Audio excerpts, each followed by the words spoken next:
The Crowley fleet appeared in Earth's orbit like an armada of silver knives, their sleek ships reflecting the sunlight with an otherworldly brilliance. For centuries, the Crowley had swept across the galaxy, conquering planets with surgical precision. Their species valued logic and order above all else, and their conquest was always methodical, quick, and absolute. Planets fell without resistance, populations subdued by fear of their superior technology. Earth, they had concluded, would be no different. From their command ship, High Strategist Vril observed the blue-green planet on the central display. Its surface teemed with life, a cacophony of ecosystems colliding in a manner that Vril found distastefully chaotic. Still, the Crowley had calculated Earth's potential for resources and expansion. Its abundance outweighed its disorder. The humans, primitive bipeds with short lifespans and volatile emotions, were of little concern. Resistance was expected to last no longer than 3 rotations of the planet. "Deploy suppression units," Vril commanded, their voice cold and precise. The bridge erupted into motion as drones were launched, thousands of them descending into Earth's atmosphere. Each was equipped with neurosuppressants meant to pacify populations without unnecessary violence. The Crowley preferred subjugation to destruction, annihilating a planet's inhabitants wasted valuable labor and potential assimilation candidates. On Earth, the invasion began with quiet dread. The sky turned silver as the drones blocked out the sun, moving in perfect geometric formations. Cities around the world erupted in chaos as communication networks failed and power grids flickered under the strain of electromagnetic pulses. Humanity, used to seeing science fiction as mere fantasy, was now confronted with a nightmare made real. In a crumbling apartment building in Chicago, Elara Kwan stared out her window, her heart pounding as the drones descended like locusts. 22 years old and a self-taught engineer, Elara had always been fascinated by machines, how they worked, how they failed, and how they could be repurposed. But nothing in her years of tinkering could have prepared her for this. "Mom!" Elara shouted, running to the small kitchen where her mother was hastily packing supplies. "I saw the news, if you can call it that anymore," her mother replied, her voice steady despite the panic in her eyes. "They say we should evacuate." "Evacuate where?" "This isn't some hurricane." Elara gestured toward the window, where the metallic glint of drones hovered ominously. "They've already cut the grid. Phones are useless. This isn't a natural disaster, it's an invasion." At that moment, a broadcast signal crackled over Elara's outdated radio. The voice was human, but the message was alien. "This is High Strategist Vril of the Crowley Dominion. Your species has been deemed inefficient and disorderly. You will submit to our governance for the betterment of your planet. Resistance will be met with swift eradication. Obey, and you may yet find a place in the order we bring." The message repeated in dozens of languages, each as emotionless and calculated as the last. Elara's stomach turned. Hours passed, and across the world, humanity scrambled to respond. The militaries of Earth mobilized, but the Crowley's drones neutralized their initial efforts with terrifying ease. Fighter jets were down mid-air by invisible energy fields, tanks immobilized by electromagnetic bursts. On every continent, leaders debated whether to surrender or fight a battle they seemed doomed to lose. But humanity is not a species that accepts defeat easily. In a hidden bunker beneath London, military strategists, scientists, and hackers convened.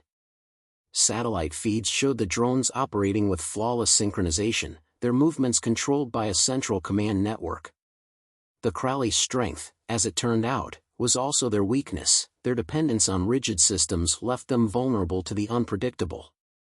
"We don't have their tech," one general muttered, "but we have their pattern. They're so damn precise, they can't account for chaos." And chaos, humanity realized, was their natural state. Back in Chicago, Elara sat cross-legged on her living room floor, dismantling the Crowley drone her mother had courageously knocked down with a baseball bat. Its design was both elegant and alien, its circuits unfamiliar but decipherable. She noticed something curious: the drone relied on a centralized signal. Without it, it was little more than an expensive paperweight. "If we can disrupt their signal, Elara murmured, her mind racing. She began sketching out ideas, her fingers trembling with a mix of fear and determination. She didn't know it yet, but this moment, this spark of ingenuity, would set her on a path that would change the course of the war. As the first night of the invasion fell, humanity did not sleep. In cities, towns, and remote villages, they improvised and adapted, turning whatever they had into tools of resistance. The Crowley, for all their superior technology, had underestimated the resilience of Earthlings, their ability to find strength in chaos and hope in despair. And so, while the Crowley saw only disorder, Earth's people began to see an opportunity. The Crowley's drones swarmed Earth with mechanical precision, enforcing their oppressive dominion with cold efficiency. Yet, cracks were already forming in their plans. The humans, whom they had deemed disorganized and irrational, began to respond in ways the Crowley could neither predict nor counter. High strategist Vril stood at the center of the Crowley command bridge, observing the deployment reports.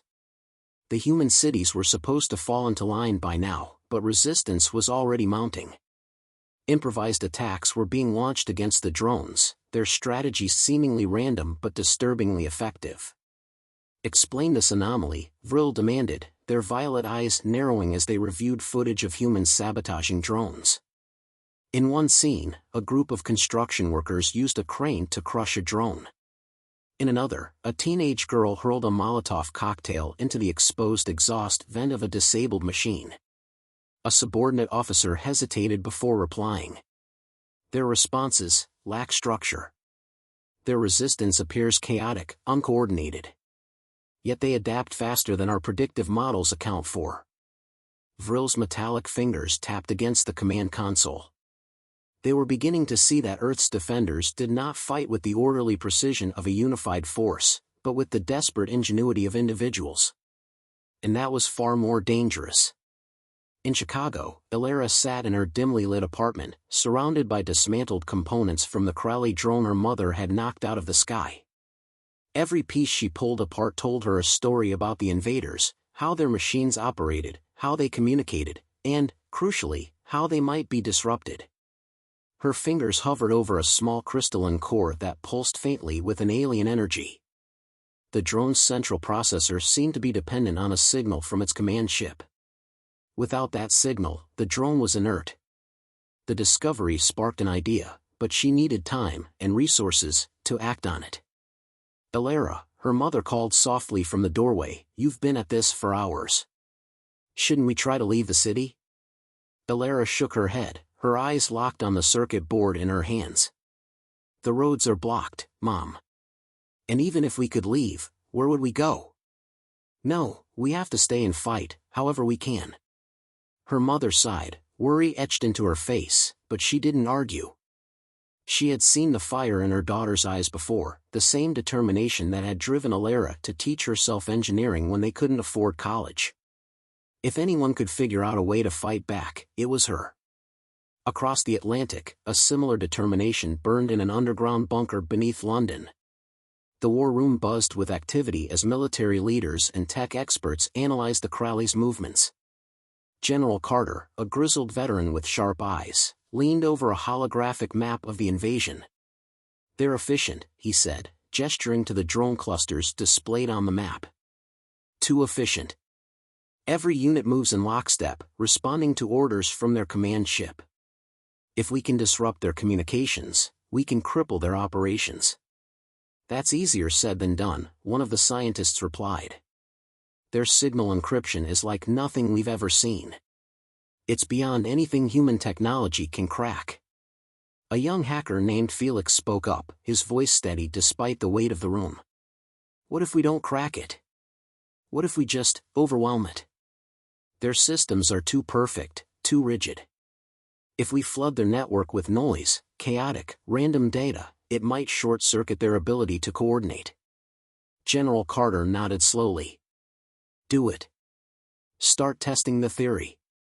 We'll give you whatever resources you need." Back in Chicago, Elara's idea began to take shape. Using salvaged parts from the drone and spare components from her makeshift workshop, she cobbled together a prototype signal disruptor. It wasn't elegant, but if her theory was correct, it could scramble the drone's communication within a small radius. By morning, she had her first working device. Her mother watched in uneasy silence as Alara tested the disruptor by activating the damaged drone systems. When the disruptor was switched on, the drone sputtered, its lights flickering before going completely dark. "It works," Alara whispered, a mixture of relief and excitement washing over her. Her mother stepped closer, her voice trembling. "But what are you going to do with it?" Alara stood, her resolve hardening. "I'm going to find others, people who can use this. We need to get this to someone who can scale it up. This isn't just about survival anymore, Mom. This is about fighting back." Meanwhile, the Crowley were beginning to feel the strain of Earth's unpredictability. Reports from across the planet revealed that their drones were being disabled at an alarming rate. Improvised traps, electromagnetic pulses, and even old-fashioned explosives were being used to devastating effect. Vril stared at the latest casualty reports, their mind racing. For the first time in their long and illustrious career, they felt the faintest trace of doubt. These humans, with their chaotic methods and unyielding spirit, were unlike any species the Crowley had encountered before. "Prepare for Phase 2, Vril ordered. "If they insist on fighting, we will show them the full might of the Crowley Dominion." But even as they gave the command, Vril couldn't shake the feeling that Earth was not going to fall as easily as the others had. Humanity's resilience was proving to be more than a minor obstacle, it was becoming a threat. The chaos of Earth's resistance rippled through the Crowley ranks like a shockwave. Their initial confidence had eroded into frustration as reports of disruption and sabotage poured in from every continent. The drones, once a symbol of their unassailable control, were now being downed in alarming numbers. Humanity wasn't retreating, they were adapting, and fast. High Strategist Vril stood motionless on the command bridge, watching a holographic map of Earth where blinking red markers indicated growing pockets of resistance. Every failed operation, every broken formation, felt like a crack in their once impenetrable strategy. "High Strategist," an officer reported, bowing slightly, "our suppression units have sustained a 14% reduction in efficiency due to localized disruptions. Human forces are employing unconventional tactics that our predictive models cannot account for." Vril's sharp gaze fell on the officer. "What do you mean, unconventional?" "They are using chaos," the officer said, struggling to find the right word. "Improvised weapons, non-linear strategies. Their lack of coordination makes them unpredictable." Vril's metallic fingers tapped against the console, a faint sign of their growing unease. The Crowley were masters of precision, but they had no framework for understanding disorder. And the humans were wielding disorder like a weapon. In Chicago, Alara Kwan's disruptor had become a beacon of hope. News of her invention spread quickly through the underground resistance networks. Within days, her small apartment transformed into a makeshift workshop as more people arrived to help. Engineers, electricians, and even teenagers with a knack for tinkering worked tirelessly to replicate and improve her design. Alara's prototype, now dubbed the Scrambler, was being smuggled to resistance cells across the country. Each Scrambler had the same purpose, to jam the Crowley drones' communications, forcing them to operate independently. Isolated from their hive mind, the drones became vulnerable and easy targets for humanity's resourceful fighters. As Alara soldered wires into place on a new Scrambler, her mother entered the room with a tray of hastily prepared sandwiches. "You haven't slept in 2 days," she said, placing the tray on the cluttered table. "You can't fight them if you collapse from exhaustion." Alara wiped the sweat from her brow but didn't stop working. "I'll rest when we've taken back the city." Her mother sighed, placing a hand on her daughter's shoulder. "You're doing something incredible, Alara. But you're not alone in this. Let the others carry some of the weight." Alara paused, glancing around the room. The sight of so many people, strangers who had come together to fight, filled her with a mix of pride and determination. She nodded, finally allowing herself a brief moment of rest. In London, General Carter's team of hackers and scientists had taken Felix's idea of overwhelming the Crowley network and turned it into a reality. Using stolen satellite equipment, they launched a massive cyber assault, flooding the Crowley command ship's systems with random data. The attack caused temporary disruptions in drone operations, giving humanity its first significant victory. Felix leaned back in his chair, grinning despite the exhaustion etched into his face. That's how you fight an enemy who thinks they're perfect, you show them how messy we can be. General Carter nodded, his eyes fixed on the live feed of downed drones. Good work, but this is just the beginning. We've bought ourselves time. Now we need to hit them where it hurts. The Crowley, unaccustomed to setbacks, escalated their efforts. Phase 2 of their invasion plan involved deploying enforcer units, heavily armored, humanoid machines designed for ground combat. These units were meant to quell resistance with overwhelming firepower, but even they struggled against humanity's ingenuity. In a dense forest outside Berlin, a group of resistance fighters set a trap for a squad of enforcers. Using a combination of bait, explosives, and good old-fashioned guerrilla tactics, they managed to take down the entire squad. The leader of the group, a former construction worker named Anton, recorded the victory and broadcast it to the world, inspiring more people to join the fight. Back in Chicago, Illyra's resistance cell received word of the Crowley enforcers moving toward their city. The news sent a ripple of fear through the group, but Illyra refused to back down. If they're sending ground units, it means they're worried. That's our advantage. They don't know how to deal with us. She gathered her team and laid out a bold plan. They would use the scramblers not just to disrupt the drones, but to hack into the enforcers' systems. If they could turn one of the Crowley's own machines against them, it would be a game-changer. The plan was risky and required a coordinated effort, but the team was determined. Illyra led the mission herself, carrying a portable scrambler as they set an ambush for an enforcer squad. The battle was intense, with resistance fighters using every trick they had to hold off the machines long enough for Illyra to deploy the scrambler. When the scrambler activated, the enforcers froze mid-motion, their glowing eyes flickering. Illyra's heart raced as she typed commands into her laptop, attempting to hack into the lead enforcer's control system. Minutes felt like hours, but finally, the machine turned its gaze toward her and spoke in a distorted, robotic voice. Awaiting command. Illyra grinned despite the chaos around her. Command accepted. For the first time in the invasion, humanity had stolen a piece of the Crowley's power, and the tide was beginning to turn. Illyra stood in the shadow of the towering Crowley enforcer, its sleek metallic frame now motionless, awaiting her next command. Around her, the sounds of battle still echoed, explosions, the shouts of resistance fighters, and the metallic clangs of other enforcers engaging her team. But at that moment, all Illyra could focus on was the laptop in her hands, the lines of alien code scrolling across the screen, and the newfound sense of power she held. The scrambler had done its job, severing the enforcer from the Crowley's command network. But hacking its systems and overriding its programming was something entirely new. With every line of code she deciphered, she was walking into uncharted territory, and failure wasn't an option. Illyra, shouted Marcus, a former firefighter who'd become her second in command. He crouched behind a half-destroyed car, firing his rifle at a drone that was bearing down on their position. We're running out of time here. Almost got it. Illyra called back, her fingers flying over the keyboard. She ignored the sweat dripping into her eyes, the sharp sting of smoke in the air. She was close, so close.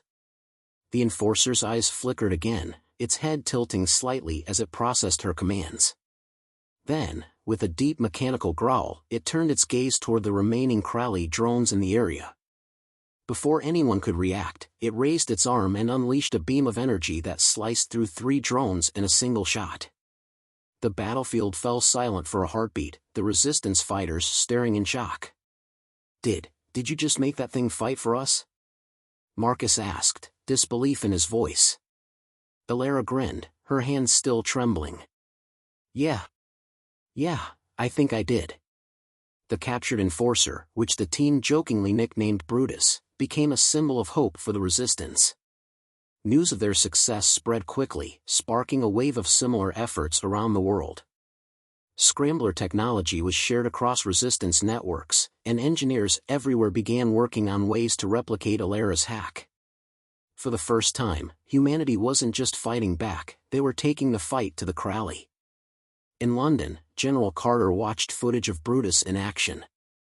The Enforcer marched alongside human fighters, its energy weapons cutting through Crowley drones and vehicles with devastating precision.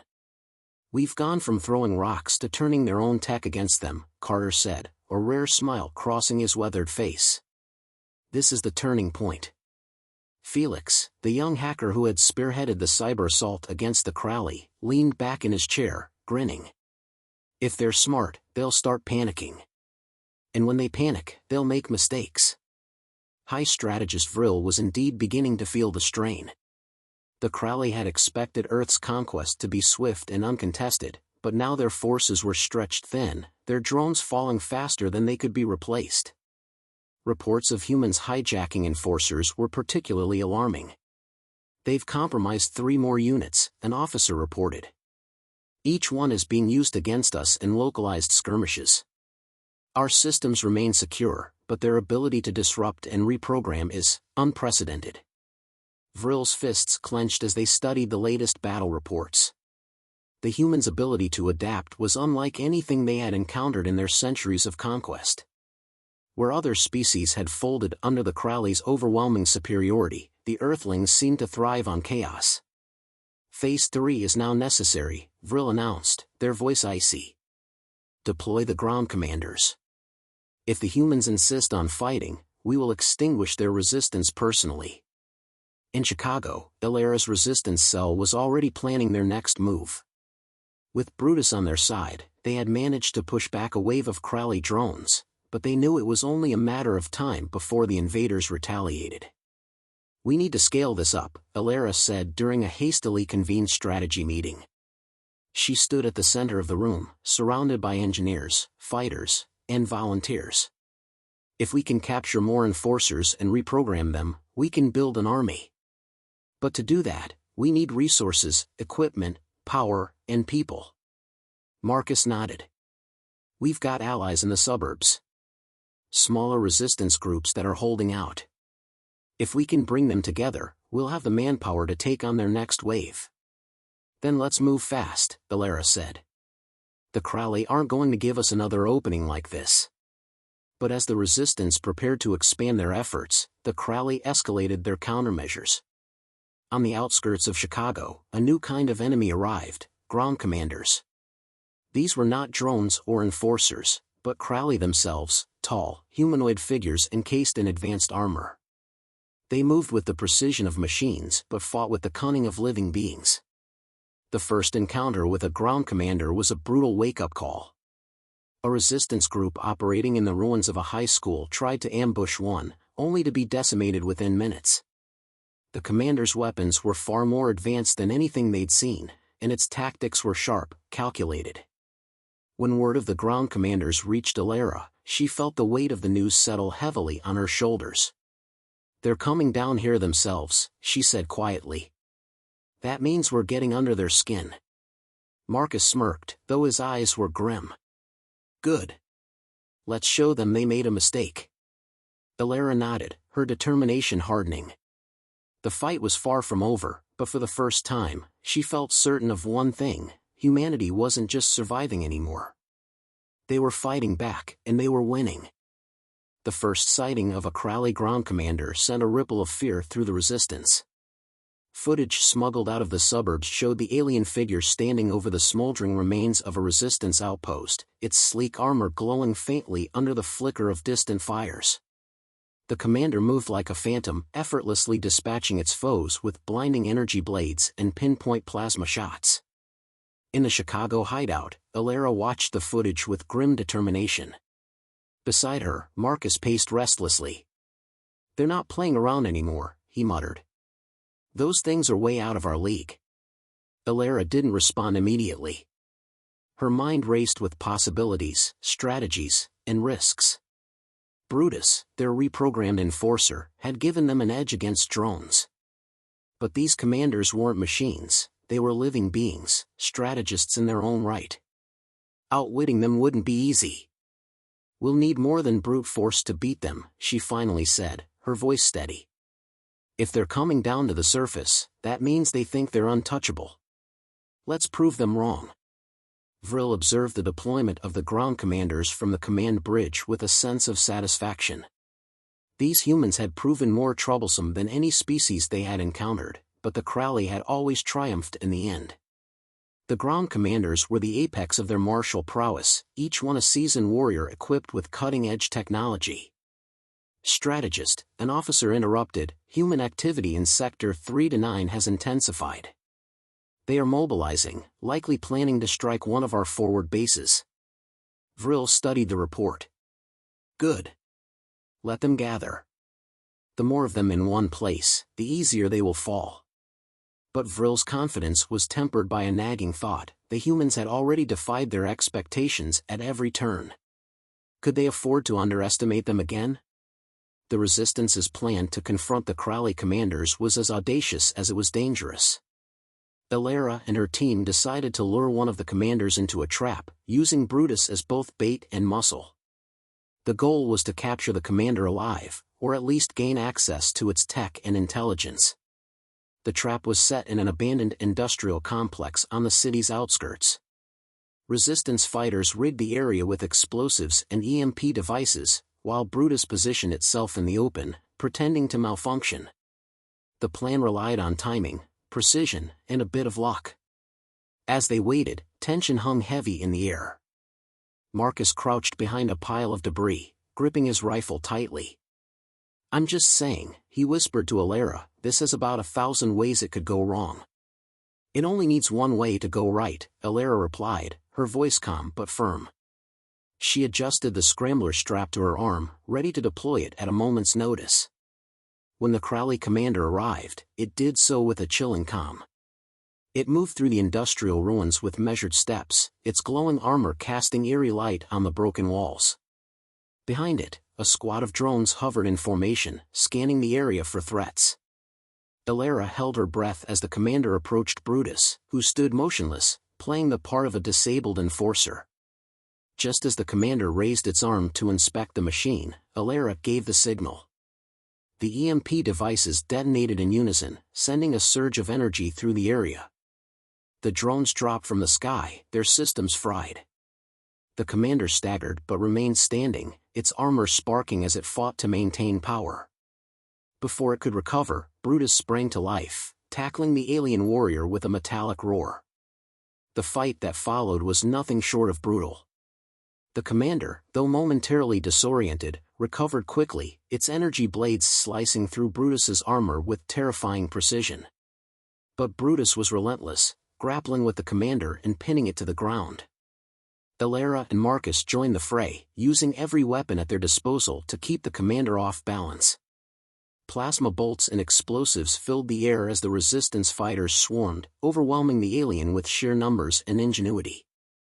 Finally, after what felt like an eternity, the commander faltered. Its armor, cracked and sparking, no longer protected it from the onslaught. Brutus delivered the final blow, slamming the commander into the ground with enough force to knock it unconscious. The silence that followed was deafening. Alara approached the fallen commander cautiously, her heart pounding. "We did it," she whispered, almost in disbelief. Marcus let out a shaky laugh. "I can't believe that worked." Back at the hideout, the captured commander was secured in a reinforced room. Alara and her team immediately began analyzing its armor and weapons, hoping to uncover any weaknesses in the Crowley's technology. Every piece of data they gathered brought them one step closer to leveling the playing field. But the victory came at a cost. Brutus was severely damaged, its systems barely functioning. As Alara worked to repair the enforcer, she couldn't shake the feeling that the Crowley would retaliate with even greater force. Still, for the first time, she felt a spark of hope. Humanity had faced the Crowley's best, and won. And if they could do it once, they could do it again.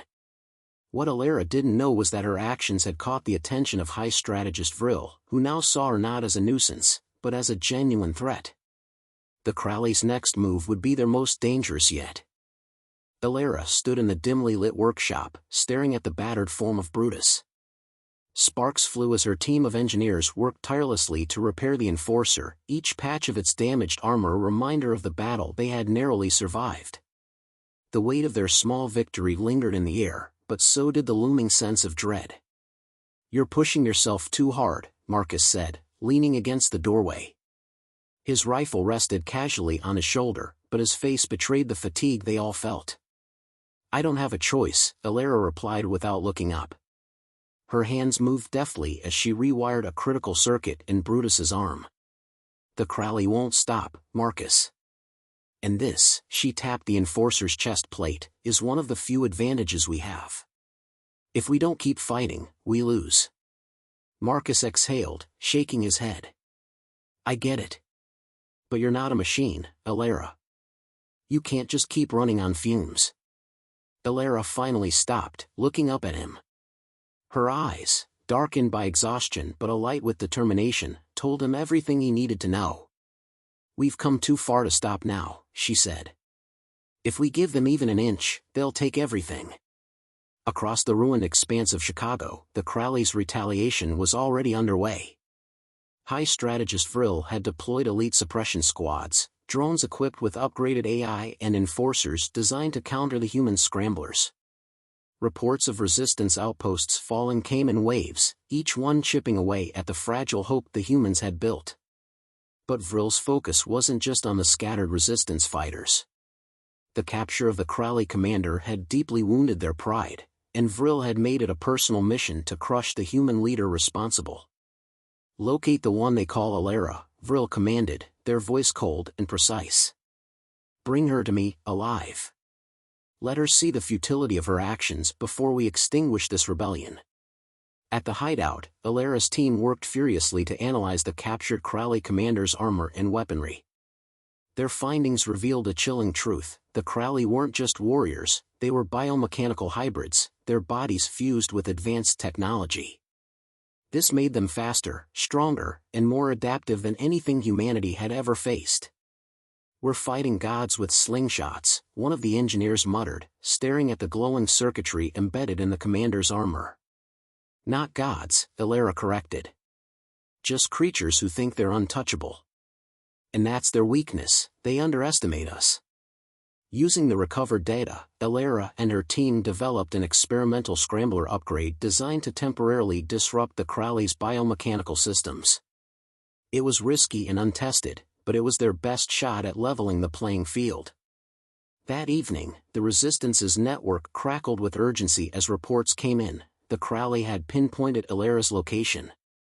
Within hours, their forces would descend on the hideout. Marcus burst into the workshop, his face pale. "They're coming for us," he said. "We have to evacuate." Alara shook her head, already donning her gear. "If we run, they'll just hunt us down. This is where we make our stand." Marcus stared at her, incredulous. "You can't be serious." "We're outnumbered, outgunned. And we've beaten worse odds before," Alara interrupted. "We've got the scrambler upgrades, we've got Brutus, and we've got the one thing the Crowley don't understand: human stubbornness." Her defiance was infectious. The resistance fighters rallied, each one preparing for what they knew could be their final stand. Brutus, now partially repaired, powered up with a low mechanical hum, its glowing eyes scanning the room as if acknowledging the resolve of its human allies. The battle began just before dawn. The Crowley forces descended on the industrial complex with ruthless efficiency, their upgraded drones cutting through defenses with precision. But the resistance fought back with everything they had: scrambler-armed fighters, makeshift barricades, and guerrilla tactics that turned the ruins into a battlefield of chaos. Brutus led the charge, tearing through drones and engaging an enforcer in a brutal hand-to-hand fight that shook the ground. Meanwhile, Alara and Marcus used the experimental scramblers to disable the Crowley's advanced units, exploiting even the smallest openings in their defenses. Despite their efforts, the Crowley's numbers were overwhelming. The resistance began to falter, their lines breaking under the relentless assault. Alara found herself cornered, her scrambler barely functioning after repeated use. Then, through the smoke and chaos, a shadow emerged: Vril. the high strategist was unlike anything Alara had seen before. Towering and composed, their armor shimmered with an energy that seemed to defy physics. Vril raised an arm, and Alara barely had time to react before a pulse of energy sent her sprawling to the ground. "You've been a thorn in my side for far too long," Vril said, their voice echoing with cold authority. "But it ends here." Alara struggled to her feet, her heart pounding. She gripped the damaged scrambler tightly, knowing it was her last chance. "You think you can break us," she said, her voice defiant. "But you don't understand what it means to fight for something worth dying for." Vril tilted their head, almost curious. "Then show me." As the battle raged around them, Alara activated the scrambler, aiming it directly at Vril. The device sputtered and sparked, its power failing. But in that split second, she saw something in Vril's expression: hesitation, doubt. And that was all she needed. The battlefield was chaos incarnate, fire and smoke twisting through the air as explosions rocked the ground. Brutus fought valiantly against a pair of Crowley enforcers, its armor dented and sparking but unrelenting. Resistance fighters scattered through the ruins, holding the line as best they could. And at the heart of it all stood Alara, facing down high strategist Vril, the towering alien radiating an aura of calculated menace. Alara's damaged scrambler fizzled in her hand, sparks licking her palm. Vril's expression betrayed no fear, only cold amusement. "You're out of your depth, human," Vril said, stepping forward with deliberate confidence. "Your resilience is commendable, but ultimately futile. Surrender, and I may yet spare a handful of your kind." Alara wiped blood from her lip, her breaths coming heavy but steady. "You've underestimated us from the start," she said, her voice steady despite the trembling in her legs. "We're not like the others you've conquered. We don't break." She tossed the ruined scrambler aside and charged, firing her plasma pistol at Vril. The shots glanced harmlessly off the alien's shimmering armor, but Alara didn't stop. If she could just get close enough. With a flick of Vril's wrist, a kinetic pulse slammed into her, hurling her into a crumbled wall. Pain shot through her body as she hit the ground, her vision swimming. Vril loomed over her, their armor glowing brighter, their voice cold as steel. "Defiance without power is meaningless," they said. "This is the end." Across the battlefield, Marcus saw Alara fall. He shouted her name, but his voice was drowned out by the roar of battle. Gritting his teeth, he rallied a group of fighters. "We're not leaving her," he barked. "Form up and push through." Brutus, despite its own critical damage, seemed to hear him. With a guttural mechanical growl, it ripped an enforcer apart and began lumbering toward Alara's position, sparks trailing from its shattered limbs. Alara struggled to her knees, blood dripping from a cut on her forehead. Vril stood a few paces away, their weapon raised, the energy in its core crackling ominously. Time seemed to slow as Alara's gaze darted around, searching for anything she could use. Her eyes landed on a Crowley power core, partially exposed from a damaged drone. It was unstable, leaking energy and glowing faintly. If she could get to it. Vril stepped closer, the barrel of their weapon aimed directly at her. "Your rebellion dies with you," they said, their voice devoid of emotion. In that moment, Alara smiled, a small, defiant grin that threw Vril off for a fraction of a second. "You still don't get it," she said, her voice steady despite the pain. "It's not about me. It's about all of us." She lunged for the power core, ripping it free and slamming it into the ground. The resulting explosion wasn't as large as she'd hoped, but it was enough to send both her and Vril flying in opposite directions. The alien's armor dimmed momentarily, the protective field flickering. Before Vril could recover, Brutus arrived, battered but still operational. With a mechanical roar, the enforcer tackled Vril, pinning them to the ground. Sparks flew as the two struggled, but Brutus held firm, its servos straining against Vril's immense strength. "Alara!" Marcus shouted, reaching her side. He helped her to her feet, his face etched with concern. "We've got to move. Brutus can't hold them forever." Alara looked at Vril, who was still pinned under Brutus's weight. For the first time, she saw something that resembled fear in the alien's expression.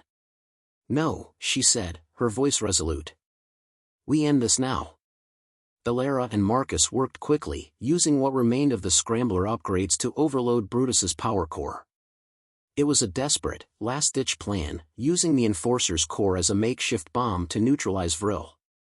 As Brutus's systems began to overheat, the Enforcer let out a final, guttural growl, almost as if it understood its role. Illyra placed a hand on its dented chassis. "Thank you," she whispered. The explosion that followed was blinding, a searing wave of energy that rippled through the battlefield.